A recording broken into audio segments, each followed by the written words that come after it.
하나님 말씀은 신약성경 누가복음 2장 1절로 14절 말씀 제가 봉독하겠습니다. 신약성경 89페이지입니다.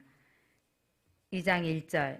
그때 가이사 아구스도가 영을 내려 천하로 다 호적하라 하였으니 이 호적은 구레뇨가 수리아 총독이 되었을 때 처음 한 것이라.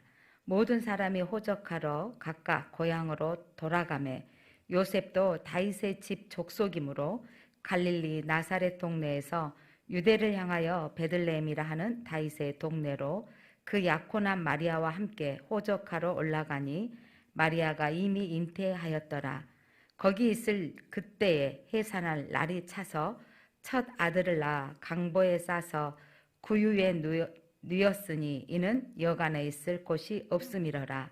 그 지역의 목자들이 밤에 밖에서 자기 양떼를 지키더니 주의 사자가 곁에 서고 주의 영광이 그들을 두루 비추매 크게 무서워하는지라. 천사가 이르되 무서워하지 말라. 보라, 내가 온 백성에게 미칠 큰 기쁨의 좋은 소식을 너희에게 전하노라. 오늘 다윗의 동네에 너희를 위하여 구주가 나오셨으니 곧 그리스도 주시니라.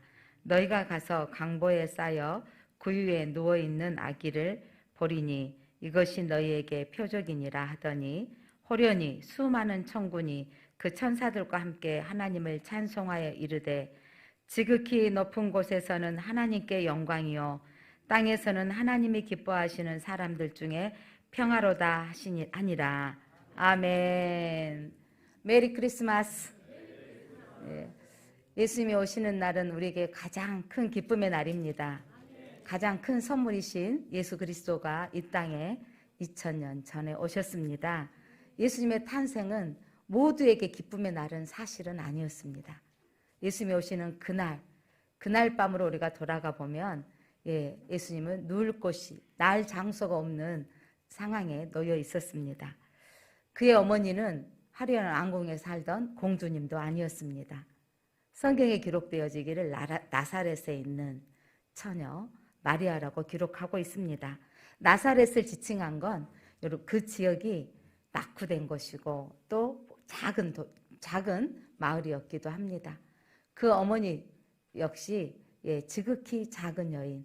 그래서 그가 가브리엘 천사를 통해서 너에게 잉태된 것은 하나님의 성령으로 잉태된 아이다 라고 했을 때 저는 계집종이오니 주의 말씀이 이루어지길 원합니다 라고 고백할 수 있었던, 예측하건대 14세에서 16세의 처녀로 예측합니다.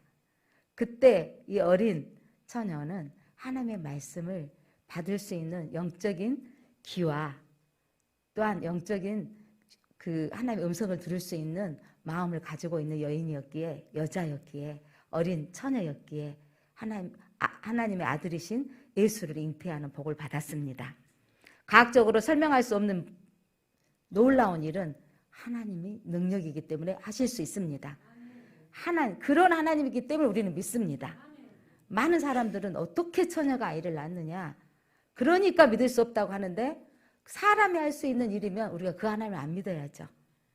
우리 하나님은 우리가 하실 수 없는 일을 하실 분이기 때문에 우리는 믿습니다. 그 아들 예수 그리스도가 베들레헴 땅에서 태어날 것을 미가 선지자를 통해서 예언해 놨는데, 아니 마리아가 나사렛에서 사는 거예요. 요셉이 나사렛에서 살고 있는 거예요. 하나님의 언약을 성취하기 위해서 역사를 주관하신 하나님은 이 역사에 그때 로마의 왕이었던 가이사 아구스도가 영을 내립니다. 자기가 통치한 여러 큰 나라 로마의 황제가 내가 수하에 다스리고 있는 모든 국민의 수를 헤아려야 되겠다는 거죠. 여러분, 가이사 아구스도는 로마의 황제요. 아구스도라는 뜻은 신의 아들이다. 황제는 곧 신이다 라고 하는데, 그가 호적하라고 명령을 한 거예요. 이거는 뒤에 숨은 이유가 있는 겁니다. 그가 세금을 거두기 위해서, 당시의 세금은 인두세, 머리의 수대로 세금을 거뒀습니다. 그리고 모병제도와 징병제도, 노동력을 동원해야 되고 군대를 소집해야 되는데, 이거를 하게 하는, 그래서 이 호적하게 하는 이 법이 명령이 내려진 때가 바로 마리아가 잉태되었던 그때였던 것입니다. 그리고 각자의 고향으로 가서 호적을 해야 되는 거예요. 각자의 고향으로 가야 되기 때문에 요셉이 오늘 성경 3절에 보니까 고향으로 돌아가매 요셉도 다윗의 집의 족속이더라. 여러분, 다윗이 어느 지역에 살았던? 다윗의 여러분 족속은 베들레헴에 살았던 거예요. 그러니까 이 호적하러 베들레헴으로 갈 수밖에 없는 환경을 조성하신 분이 하나님이십니다. 로마의 황제 가이사 아구스토는 자기의 모든 통치하는 나라들의 인두세를 걷기 위해서 명령하였던 것처럼 보이지만 그 뒤에 하나님의 계획은 마리아를 통해서 베들레헴에 예수가 태어나야 되기 때문입니다. 우리가 살고 있는 이 세상에 우리가 이해할 수 없는 코로나의 이 상황들, 계속 변이 바이러스가 생겨지는 이런 상황들이 우리는 다 해석할 수 없고 이해할 수 없습니다. 요셉이 호적하러 가면서 왜 베들레헴으로 가야 할지 요셉은 아마 알지 못했을 것 같습니다. 오늘 우리의 삶들이 다 이해할 수는 없지만 이 시대에 정부가 어떤 대통령이 돼야 될지 우리는 다 알 수 없지만 하나님이 이 시대에 필요한 대통령을 세우고 역사를 주관하신 하나님이 때로는 핍박의 시대에도 때로는 부흥의 시대에도 교회를 통해서 하나님은 일하고 계십니다. 오늘 당시에 이 수리아, 예루살렘을 비롯한 예루살렘의 분봉왕은 헤로드 왕이었고 그 더 위에 관리하고 있는 수리아의 총독이었던 구레뇨. 이는 로마의 한심을 사기 위해서 명령을 철저히 지킨 사람입니다. 지도자가 대충 적당히라고 했으면 임신한 아내를 데리고 그 베들레헴까지 갈 필요가 없었을 겁니다.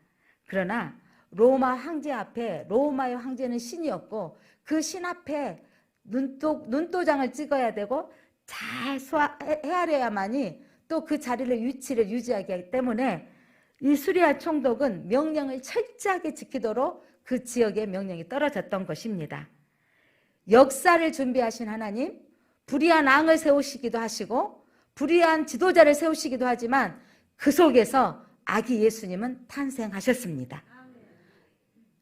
이 코로나 시대에 똑같이 모두가 동일하게 혜택이 되지 않는 상황들, 식당은 되지만 교회 식당은 안 되는 상황들, 예식장은 되지만 예배드리는 장소에 사람들을 모이는 수는 더 줄어지는 상황들, 피치 못할 상황이라고 하지만 세상의 법은 모두에게 공평한 법이 될 수 없습니다.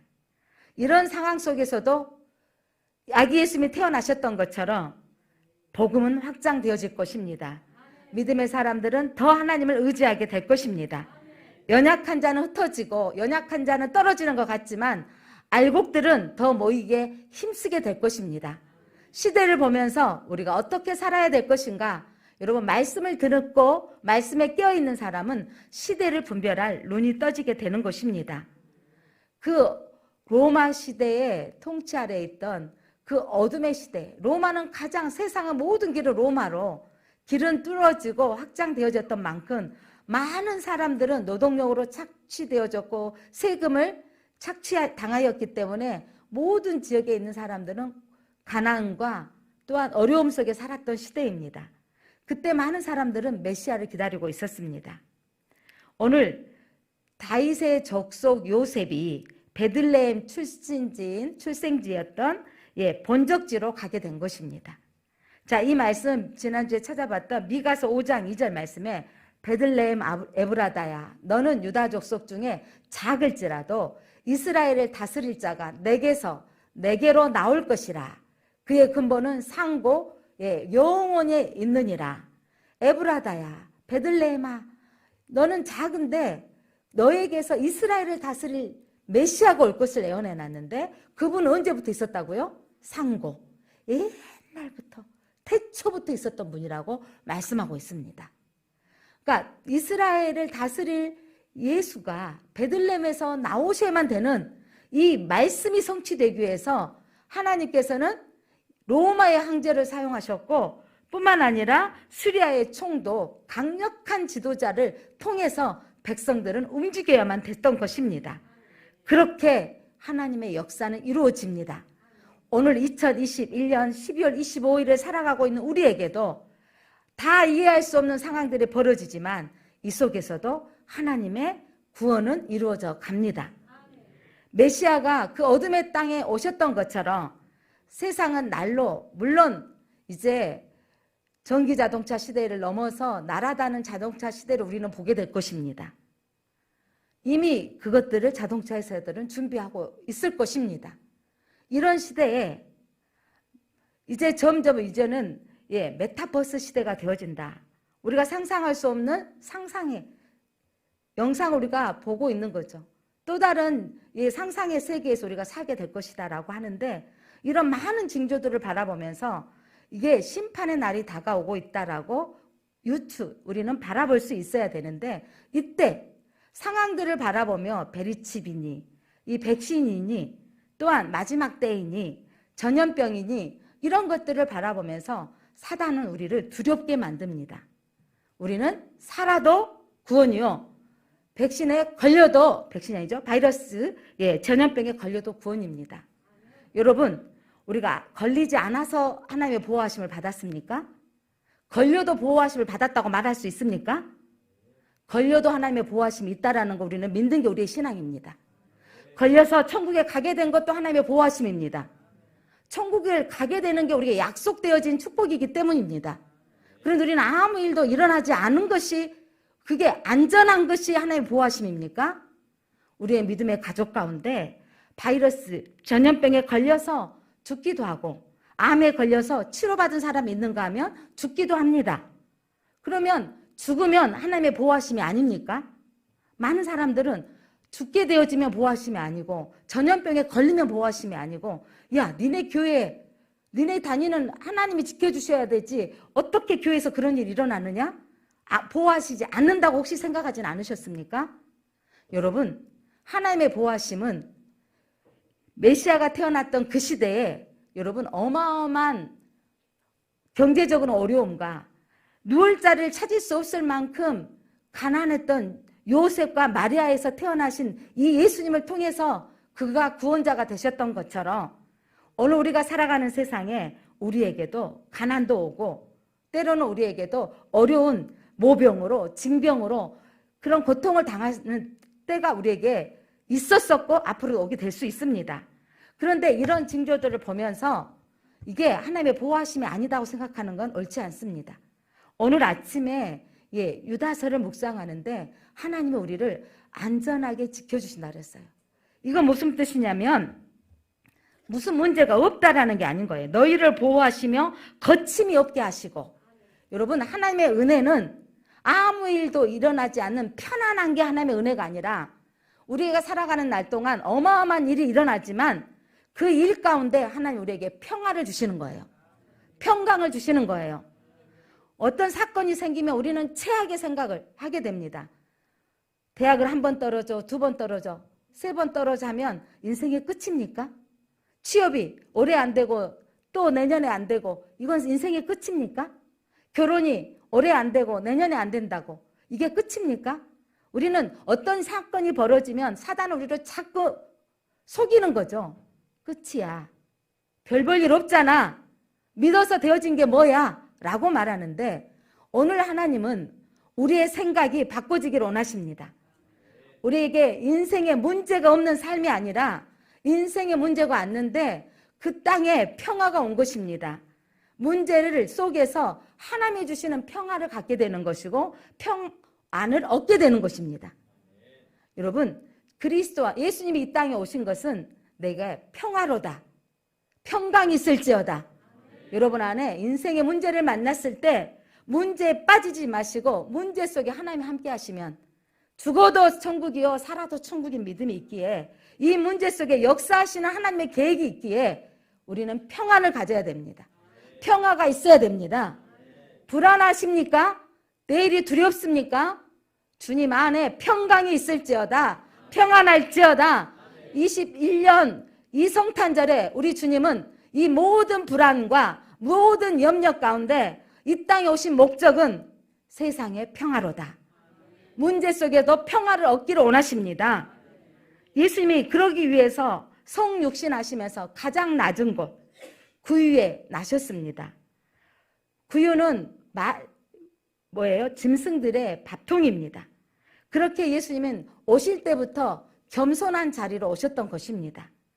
왕궁으로, 박사들은 왕궁으로 갔지만 여간방도 아닌 짐승들이 있어야 할 그곳에서 아이이신 예수님으로 태어나신 것입니다.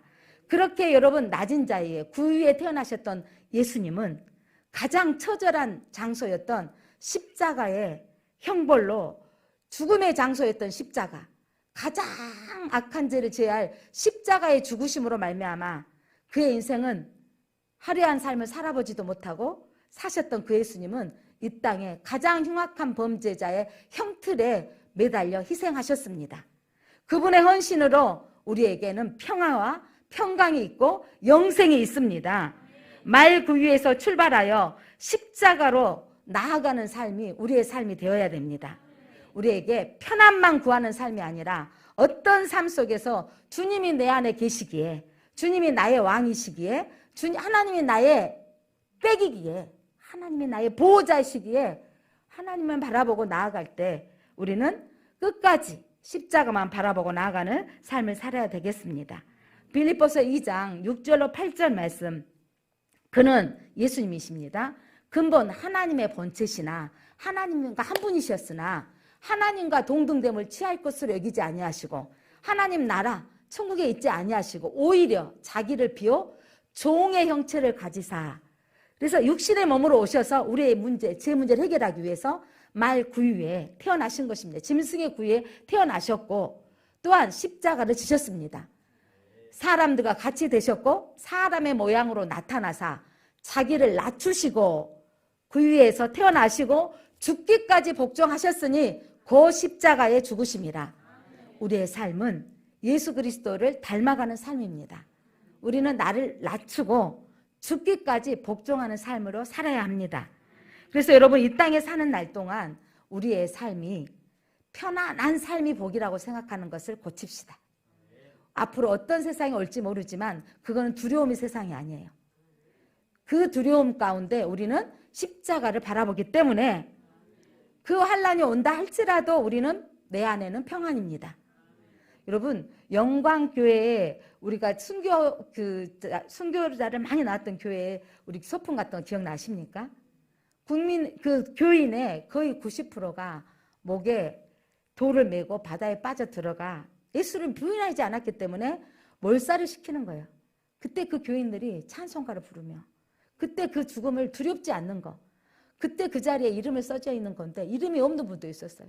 그때 일제시대 때 그 이후에 이름이 없는 사람이 있었어요. 이름이 재밌는 이름이 참 많아요. 막내다, 뭐 또 막둥이, 소뚜껑이다, 뭐 이런 이름도 있잖아요. 근데 이렇게 이름도 없는 이름이 있는 거 보면 참 그렇게도 하지만 그분들이 그렇게 함께 믿음으로 갈 수 있었던 건 그들 안에 하늘의 소망이 있었기 때문입니다. 오늘 우리는 대한민국 역사 이래 가장 잘 사는 시대에 우리가 살고 있습니다. 그럼에도 불구하고 우리는 상대적 박탈감에 있으면서 우리는 다른 사람과 비교하면서 내가 복을 받은 게 없다라고 생각하고 있지는 않습니까? 여러분 물질주의로 복의 개념으로 생각하지 마시기 바랍니다. 가장 큰 선물이신 예수 그리스도를 선물로 받으셨습니까?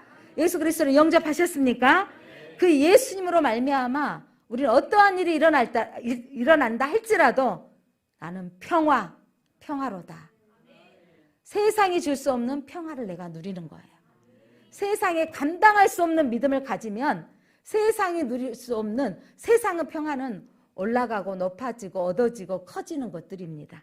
그러나 주님 안에 있으면 그것들로 되어질 수 없는 참 평안과 참 기쁨이 있는 걸 믿으시길 바랍니다. 자, 오늘 성탄절에 목자들에게 천사들이 나타나서 알려주었어요. 여러분, 목자들은 지금도 마찬가지지만 당시에 하층민들이 양을 쳐서 그 양들로 팔고 그 양들로 얻어지는 일. 그러니까 목자들은 집을 한 곳에 살 수가 없는 거예요. 떠돌이 생활로 살아가는 그들에게 아기 예수님이 태어난 소식을 그들이 맨 먼저 받았습니다. 복음은 낮은 자에게 먼저 들어왔습니다. 10절에 보니까 천사가 이르되 무서워하지 말라. 내가 온 백성에게 미칠 큰 기쁨의 좋은 소식을 너희에게 전하노라. 기쁨의 좋은 소식이 복음입니다. 기쁨의 좋은 소식이 예수 그리스도이십니다. 집안에서 좋은 일이 일어나면 좋은 일, 진급하고 결혼 소식이 있고 취업이 되어지고 대학에 입학하고 이런 좋은 소식들도 참 좋은 소식이잖아요. 더 좋은 소식은 예수 그리스도십니다. 다윗의 동네에 구주가 나셨으니 곧 그리스도 주시니라. 다윗의 동네에 구주가 나셨으니 곧 그리스도 주시니라. 구원자 예수시니라. 천탄절에 천사들이 노래하는 찬송 소리가 어떤 찬송인지 아세요? 14절. 오늘 천사가 불렀던 그 찬송의 노래를 우리가 함께 불렀으면 좋겠습니다. 14절. 지극히 높은 곳에서는 하나님께 영광이요 땅에서는 하나님이 기뻐하시는 사람들 중에 평화로다. 아멘. 천사들은 지극히 높은 곳에서는 하나님께 영광이요 땅에서는 평화로다. 아이가 이 땅에 오게 하시는 하나님의 구원의 날, 하나님께는 영광이요 우리에게는 참 평안인 것입니다. 첫 목격자였던 목자들 최하층민입니다. 그들은요 그들에게 말했던 이 천사의 소리를 듣고 가만히 있지 않았어요. 그들이 어떻게 했는지 16절 말씀 보니까 빨리 가서 마리아와 요셉과 구유에 누인 아기를 찾아서 그들에게 지시했습니다. 너희가 광보에 쌓인 아이를 보게 될 것이다. 근데 이런 말씀을 들으면 어떻게 해야 돼요? 빨리 가서 순종하는 목자처럼 순종하는 성도님들이 되시기 바랍니다. 오늘 예수님이 이 땅에 오신 우리에게 오늘 우리에게 말씀하십니다. 너희에게 평안할지어다. 평강이 있을지어다. 여러분 그리스도 안에 있는 사람은 왜 기뻐하고 감사하는 거예요? 주님이 주시는 참 평화가 있기 때문입니다. 참 평강이 있기 때문입니다. 우리에게 내가 결혼하면 나는 항상 행복할 것이다 라고 생각하지만 늘 행복이 거기에 머물러 있지는 않더라고요. 왜냐하면 우리 행복의 기준이 바꿔져요. 단칸방에 시작하고 2층 집에 시작했을 때 아파트만 들어가면 행복할 줄 알았는데 그게 또 평수로 또 갈라지더라고요. 평수가 올라가면 또 행복할 줄 알았는데 또 그것이 다가 아니더라는 거예요. 인생에 살아가면서 여러분이 지금 위치에 있으면서 난 여기가 최상이야 느끼고 있는 사람 있습니까? 아마 한 사람도 없을 것입니다. 내가 이게 지금 살고 있는 곳이 나에게는 가장 최상이라고 느낄 수 있는 사람은 한 사람 없는 게 한 사람도 없다는 게 기정사실입니다. 그런데 중요한 건 여러분 평화를 얻는 게 중요한 거예요. 중요한 건 정말 주님이 주시고자 하는 이 평강을 누리는 게 복인 것입니다. 이들은 사람들에게 인정받지 못했지만 천사들의 소리를 들을 수 있는 영적으로 깨어있는 사람입니다. 오늘 또 2022 성탄절 예배를 들으면서 여러분 영적인 귀가 열릴지어다. 오늘도 하나님의 음성을 들릴지어다. 오늘 하나님의 음성은 평강이라 평화로다. 너희의 삶 가운데 평화를 누리라고 말씀하십니다. 그리고 오늘 너희에게 메시아가 났으니 그가 그리스도 예수라는 말을 듣고 그들은 순종하며 빨리 갔습니다. 우리 말씀을 들으면 빨리 적용하는 삶을 살아야 합니다. 예수님께서 이 땅에 오신 목적은 목자로부터 시작해서 박사들뿐만 아니라 이방인들에 대한 구원의 계획이죠. 저 페르시아 지금의 이라크 쪽에 있는 그 박사들에게까지도 표를 요구하는 그들이 예수님을 경배하게 하셨던 것처럼 아기 예수님이 오시는 날 가장 하층민의 경배를 받았고 아기 예수님이 오시는 날 저 동방의 이방인들을 통해 오셔서 경배를 받으셨습니다. 그런데 그 땅에 있던 왕 헤로드 왕과 그 땅에 있던 제사장들과 그 땅에 있던 종교적인 지도자는 메시아 오는 날을 알지 못했습니다. 여러분 중요한 건 지식이 우리를 주님을 알아보게 하는 게 아니더라고요. 우리의 직업이 주님을 알아보게 하는 것이 아닙니다. 메시아를 사모하는 마음을 가져야 됩니다. 부활하신 예수님은 반드시 오십니다. 목자에게 말씀하셨던 것처럼 깨어있는 자들에게 말씀하십니다. 여러분, 징조에 흔들리지 마십시오. 징조가 중요한 게 아니고 목자가 들었던 것처럼 하나님의 음성을 듣는 게 중요한 겁니다. 그분이 오실 때 하나님께서 우리에게 동일하게 깨어있는 자에게 말씀하십니다. 예수님이 이 땅에 오신 목적은 요한복음 3장 16절 우리 모두가 외우고 있는 말씀입니다. 하나님이 세상을 이처럼 사랑하사 독생자를 주셨으니 이는 그를 믿는 자마다 멸망하지 않고 영생을 얻게 하려 하심이라. 아멘. 하나님이 세상을 사랑하셔서 독생자를 주셨습니다. 아기 예수님을 이 땅에 보내주셨습니다. 예수 그리스도를 믿는 자는 멸망하지 않고, 여러분, 백신이 우리를 보호하는 게 아닙니다, 사실. 그러나 이 모두에게 우리 면역성을 생기기 위해서 맞아야 되는 상황이면 우리가 맞아야 되는 것입니다. 중요한 건 백신을 맞아도 걸리고 있고 안 맞아도 걸리고 있는 사실 속에 여러분, 우리를 보호하실 수 있는 분은 하나님이신데 우리를 안 걸리게 보호하시는 게 아니라 중요한 건 영생하도록 지키시는 거예요. 우리에게 영생할 소망이 있습니까? 그렇다면 이 땅에 이루어지는 일들로 우리가 분별하고 판단할 수 있는 영적인 눈이 떠지시기를 바랍니다. 예수님이 이 땅에 오신 목적은 우리를 영생을 얻도록 이 땅에 오셨습니다. 인류 최고의 복된 소식은 누구입니까? 예수 그리스도이십니다. 그 복된 소식을 받고 그 소식을 듣는 우리는 이 복된 소식을 전해야 됩니다. 이 복된 소식을 우리 가족과 함께 나눠야 합니다. 반드시 이 복된 소식을 듣고 전해야 됩니다. 오늘 17절, 18절 목자들이 어떻게 했는지 한번 읽어보겠습니다. 시작. 보고 천사가 자기들에게 이 아기에 대하여 말한 것을 전하니 듣는 자가 다 목자들이 그에게 말한 것을 놀랍게 여기되 빨리 가서 마리아와 요셉과 그 위에 누인 아기를 찾아갔어요. 그리고 듣는 이들이 가서 목자들이 그에게 말한 것을 다 전했다라는 거예요. 여러분, 보고 천사가 자기들에게 이 아기에 대하여 말한 것을 전하니 이 아이는 어떤 아이예요? 다윗의 동네에 구주가 나셨으니 곧 그리스도 주시니라. 구주가 나셨다. 메시아가 나셨다. 구원자가 나셨다고 천사가 말했다라는 거예요. 이 말을 듣고 마리아는 마음에 새겼다 그랬어요. 19절 같이 읽겠습니다. 시작. 마리아는 이 모든 말을 마음에 새기어 생각하니라.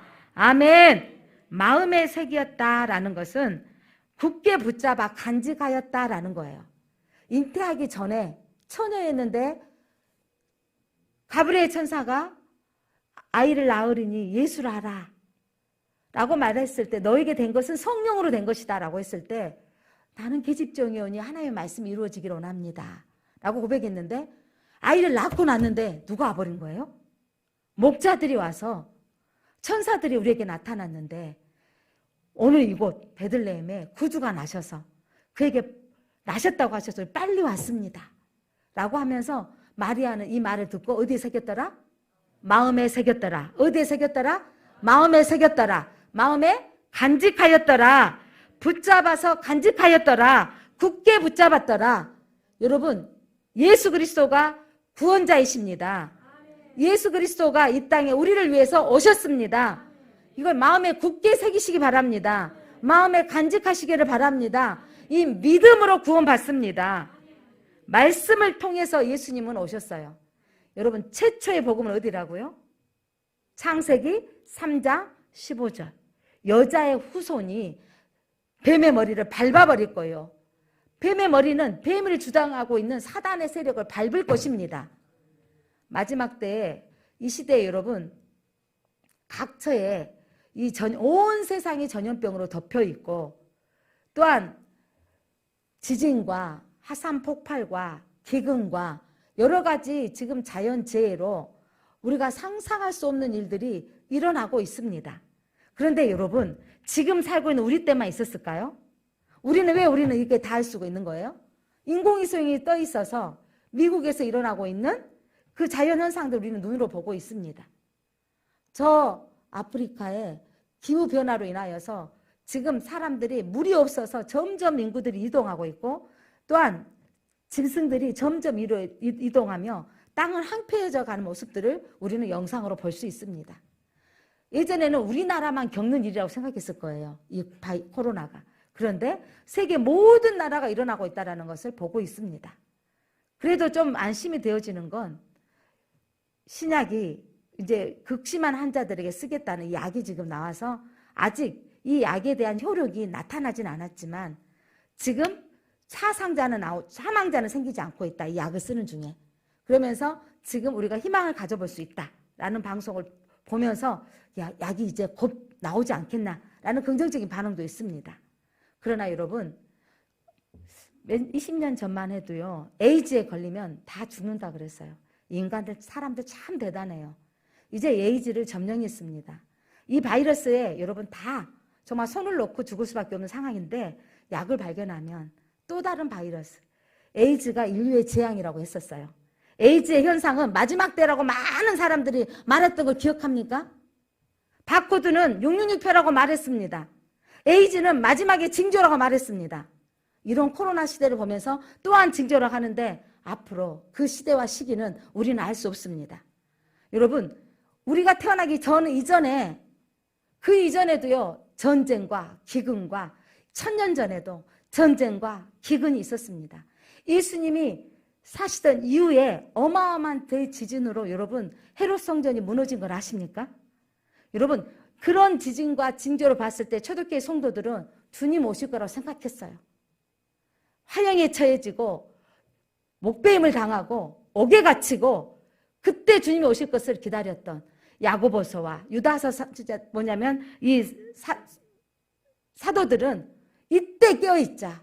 요한계시록을 쓴 요한도 이때 깨어있어야 된다라고 말했던 그 시대와 똑같이 오늘 우리가 살고 있는 이 시대를 살면서 깨어있어야 됩니다.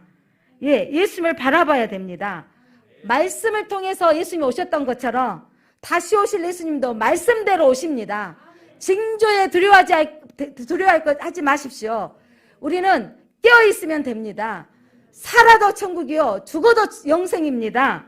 말씀을 통해서 우리에게 말씀하신 하나님을 믿으시고 신뢰하시기를 바랍니다. 오늘 20절 말씀 그들이 어떻게 했는지 함께 읽어보겠습니다. 20절 목자들이 자기들에게 이르던 바와 같이 듣고 본 그 모든 것을 인하여 하나님께 영광을 돌리고 찬송하며 돌아가니라. 아멘. 여러분 천사들이 말해주는 그대로 강보에 쌓인 아이를 보았고 본 그대로 여러분 이게 중요한 거예요. 듣고 본 그 모든 것을 인하여 여러분 말씀을 보았습니까? 그 모든 것이 이 땅에 이루어진 것을 보고 있습니까? 전염병이 있고 지진과 기근과 여러 가지 환란이 있는 걸 보여주십니까? 그것을 보면 두려워할 것이 아니라 그 소리의 중심이 아니라 우리는 어떻게 해야 되는 거예요? 하나님께 영광을 돌리며 찬송하며 나아가야 됩니다. 여러분 우리의 삶이 징조에 통해서 되어진 것을 보면서 그 징조에 빠지는 게 아니라 하나님을 보아야 되는 거예요. 하나님께 영광을 돌리는 거예요. 예민한 징조의 이야기들, 어떤 대신정부가 세상을 다스리게 되어질 것이고 우리를 조종할 것이고 이런 소리들이 참 많이 납니다. 주위에서 보아야 될 것은 사실이지만 중요한 건 그것들은 예언되어졌던 것들이고 마지막 때에 나타날 징조인데 그것이 중요한 말씀대로 되어지고 있구나. 그러면서 우리는 그 보면서 어떻게 해야 된다고요? 하나님께 영광을 돌리며 찬송해야 됩니다. 주 예수여 어서 오시옵소서. 우리는 깨어있어야만 되는 것입니다. 2021년을 바라보며 앞으로 우리는 상상할 수 없는 시대에 사는 거예요. 저희 어렸을 때 TV를 채널을 돌리고 가서 서로 돌리라고 몇 번 돌려야 된다고 가서 돌렸던데 이제 리모컨을 잡고 있는 시대에 살고 있잖아요. 우리나라 여러분 LG에서 화면이 여러분 고정형이 나왔는데 일본이 우리를 무시했대요. 무슨 화면이 접어질 수가 있어? 놀라운 일은 화면이 접어져서 올라가고 내리고 하는 것이 LG에서 만들어버린 거예요. 우리가 상상할 수 없는 요즘 저희 차도 새 차라는데 제가 운전하고 있는데 앞에가 여러분 제 앞에서 내가 가고 있는 시속에 유리창에서 써 있는 거예요. 내 앞에 지금 지도가 보이고 있다니까요. 여러분 이제 보이지 않는 이런 상상의 세계가 올 것이다라는 부분들이 우리가 상상할 수 없는 시대가 올 겁니다. 그런데 중요한 건 영으로 깨어있는 게 중요한 거예요. 세상에 나타나는 환경이 중요한 게 아니고 영으로 이런 일들이 되어질 것을 세상은 빨리 왕래할 것이며 이런 세상이 되어지는 이 상황들을 보면서 여러분 서울에 기차를 타면 이제 1시간 40분이면 가는 거잖아요. 초고속 시대가 돼가고 있는 이보다 이제 더 빠른 기차가 생겨질 거고 이제 이런 시대에 살면서 사람들은 영이 필요 없다. 사람이 최고다라고 사단을 속이는 거예요. 인간의 기술은 계속 발달될 거다. 그러나 그 발달된 속에서도 여러분 인간은 더 공고해질 것이며 더 우울증은 생겨질 것이며 인간은 더 마음으로 불안해지는 세상을 살게 될 겁니다. 하나님의 영이 있어야 참 평화로다. 참 평화로다. 이 땅에는 하나님의 평강이 있어야 됩니다. 여러분 우리가 오늘 세상에 살아가야 될 2021년에 살아오면서도 우리 가정 가운데 지금 오늘 기도 중에 나왔지만 형 권사님 손자 3살인데 백혈병이에요. 지금 입원 중에 있는데 이 아이가 지금 항암을 치료하고 있습니다. 모든 세포의 세균들을 빼내고 이제 말일 30일 날 강빈이의 이제 골수를 이식을 해야 되는 거예요. 이식을 해야 되는 이 상황들이 놓여 있는데 할머니하고 엄마가 지금 무균실에 같이 있는 거예요. 할머니하고 엄마가 무균실에 우주복 같이 입고 들어가 있고 이 아이는 방에서 지금 통화를 해봤는데 음식을 먹긴 하는데 이제 내일부터는 이제 토하고 설사를 해야 되고 더 강한 약을 써야 된대요. 그러니까 이런 일들을 감당해야 되는 상황들. 그런데 권사님의 기도말이 달라졌어요. 우리가 함께 기도하면 하나님이 하실 일이 있을 겁니다. 이 일들의 사건을 제 입에서는 하나님이 그 가정에 구원의 사건이 되게 하옵소서. 여러분 문제를 만났을 때 문제 속에 빠지는 게 아니라 이 사건이 구원의 사건이 되어지고 이 사건으로 인하여서 소망을 붙드는 게 우리 그리스도인입니다. 우리 그리스도는 이게 평강이고 이게 평안입니다. 예수 그리스도를 진짜로 믿는다면 평화가 있어야 됩니다. 예수 그리스도를 진짜로 믿는다면 평강이 있어야 됩니다. 그 평화는 세상이 줄 수 없는 거예요. 어떻게 그 상황에서 감사할 수 있지? 이게 바로 믿음입니다. 어떻게 그 상황에서 노래할 수 있지? 이게 믿음인 거예요. 그렇게 살면 이상한 일이 생겨져요. 묶였던 것들이 풀어지는 역사가 있습니다. 감사로 선포하면 묶임이 풀어집니다. 감사로 나아가면 사단의 세력이 소멸되어집니다. 그래서 감사하라, 기뻐하라, 염려하지 말라고 하십니다. 예수님이 이 땅에 오신 목적이 무엇이라고요? 평화로다. 평강이 있을지어다. 그리스도를 마음에 영접한 자는 환경에 좌우되지 아니하고 하나님이 주시는 평안이 있을지어다. 이 평강을 누릴지어다. 기도합니다. 하나님 감사합니다. 예수 그리스도께서 친히 낮은 자리에 낮은 곳에 구유에 태어나셨고 가장 낮은 자 마리아의 품에 잉태되어지시고 출산되어졌으며 가장 낮은 자 목자들에게 그 소식을 전하시고 이방인들에게 알게 하셔서 오게 하셔서 경배받으셨던 예수님은 태어나면서부터 낮은 자를 위한 하나님이셨고 만민을 위한 구원의 하나님이신 것을 보여주고 있습니다. 하나님, 우리가 목자들처럼 깨어 성탄의 기쁜 소식을 듣게 하시니 감사합니다. 우리가 하나님 평강을 누리게 하시니 감사합니다. 평화를 누리게 하시는 그 약속을 받게 해주셔서 감사합니다. 목자들처럼 이 기쁜 소식을 전하며 살게 하옵소서. 온 땅에 진정한 평화를 허락하시는 하나님께 영광을 돌리는 한국교회가 되게 하시고 이 나라가 되게 하여 주옵소서. 예수님의 이름으로 기도드립니다. 아멘.